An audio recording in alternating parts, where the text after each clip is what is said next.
Saki mbwembwana kwele mchele kwa kuku kumwaga. Zako na wapenda yatusema nitasikia. Hello everyone, my name is Nikola Stanic. I'm a rising sophomore at Northwestern University, where I'm studying biology with concentration in genetics and chemistry with a concentration in biochemistry.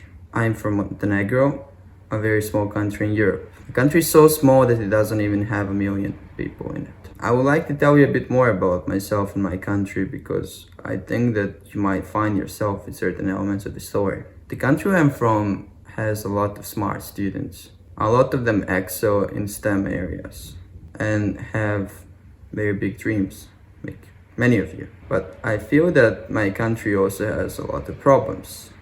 And one of them is that parents and the society in general very often makes decisions for those students and completely ignores their dreams or makes sure to modify them before they're even clearly formed. We have an issue. We have way too many doctors, lawyers, and engineers who are not employed. And the reason why they're not employed is because there are too many of them, and B, they're not good enough. I would like to dive a bit deeper into the story to help you understand why this is the case. Family ambitions are a crucial element for something like this. In post-socialist countries, if one is a good student, that person is expected to become a doctor or one of the other two professions I mentioned before. This happened to me, many of my peers, and I'm pretty sure this might happen to you too. And there's nothing bad with becoming a doctor. It's one of the most noble jobs in the world.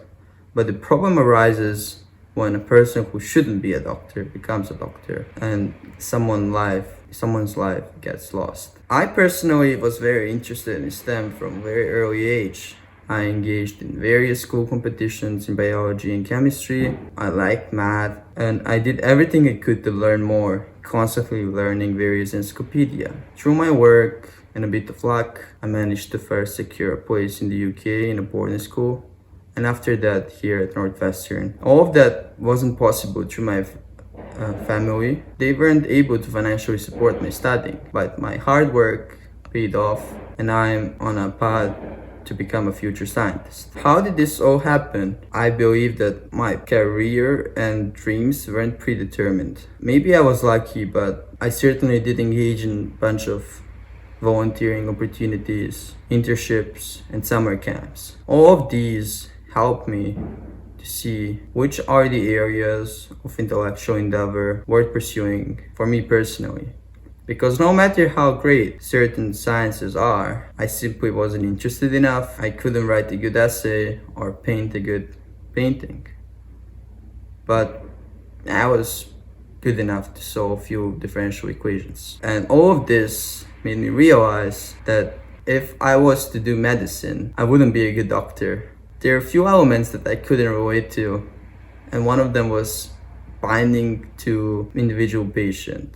I was just too energetic. I had a lot of my own ideas and wanted to explore further and build the world of science. I didn't want to follow instructions to such extent that all my life would become one routine. So that's why I changed my career path. I do think that in 21st century, as you can maybe see, STEM is very important. It is there to contain outbreaks, prevent future outbreaks. It improves quality of lives of the billions. But many other areas are also crucial. Social sciences, music, writing, all of those are areas worth pursuing.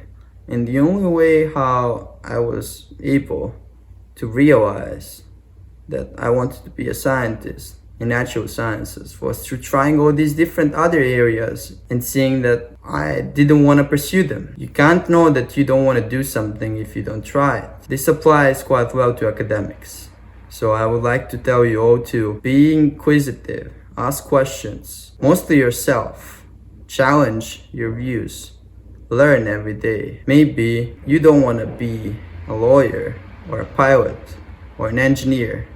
Maybe you want to be a teacher or a painter or many others. A successful economy and society requires all these. And if you have access of one, the society will slowly crumble. I wish you all the best, and I hope that you and your families are safe in these times. It's very difficult for everyone, but I might be very sure that it's much more difficult for some of us. Thank you so much. Bye. Nanipaga moyo nikianza kulia chozi nafutia.